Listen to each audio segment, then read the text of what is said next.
महाराज जी, युवाओं में राष्ट्रभक्ति कैसे जागृत हो?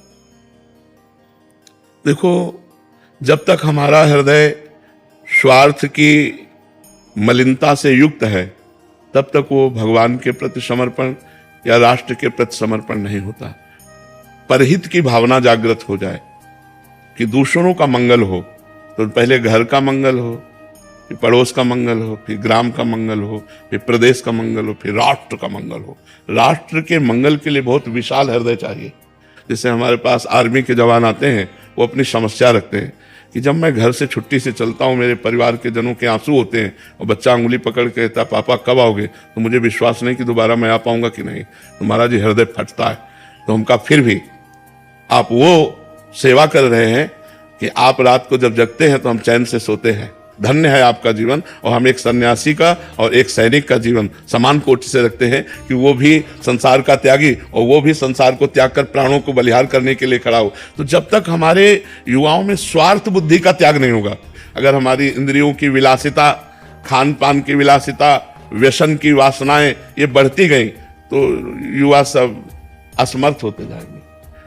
और आज हम अपनी वासनाओं की पूर्ति के लिए किसी की चैन छीन रहे हैं, किसी के रुपए काट रहे हैं, कहीं हम इधर उधर। तो नशा इतना बढ़ता जा रहा है, वासनाएं इतनी बढ़ती जा रही कि परहित की भावना ही गायब होती सी नजर आ रही। अब देखो, एक जवान आदमी बैठा है और एक बूढ़ी माँ खड़ी है। उसको इतना ज्ञान नहीं है कि ये वयोवृद्ध है, हम खड़े हो जाते हैं, हमें कोई परेशानी नहीं, लेकिन इसको खड़े होने में भी परेशानी। परहित की भावना नहीं रह गई। जवान बेटा अपने माता पिता को तिरस्कार कर रहे हैं।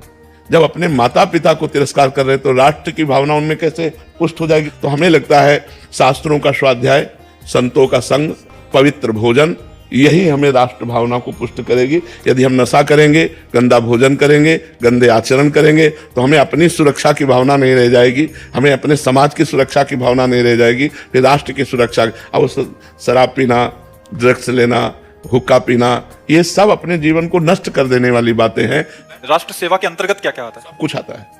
माता पिता की सेवा राष्ट्र सेवा के अंतर्गत ही आती, परिवार की सेवा राष्ट्र सेवा के अंतर्गत ही आती, पूरे ग्राम की सेवा राष्ट्र के अंतर्गत आती, अपने को संभाल लेना राष्ट्र सेवा के। हम भी तो राष्ट्र का एक हिस्सा है, हमारा शरीर भी तो राष्ट्र का एक हिस्सा है। अगर हम व्यसन नहीं करते, हम कोई पापाचरण नहीं करते, धर्म से चलते हैं, तो अपने राष्ट्र की सेवा कर रहे हैं। एक वकील, एक डॉक्टर, एक न्यायाधीश, जो जहां है, एक पत्नी, एक पति, वो सब राष्ट्र के अंग है हमारे। अगर ये अपने अपने कर्तव्य का निर्वाह करें तो सब राष्ट्र सेवा के अंतर्गत आता है। एक एक सुधरे, एक एक सुधरे, तब हमारी बात बनेगी। पर हमें तो लगता है कि दूसरा सुधरे तो फिर ठीक रहेगा। यही हमारी बातें रहती कि हम जैसे हैं तैसे बने रहे, लेकिन दूसरा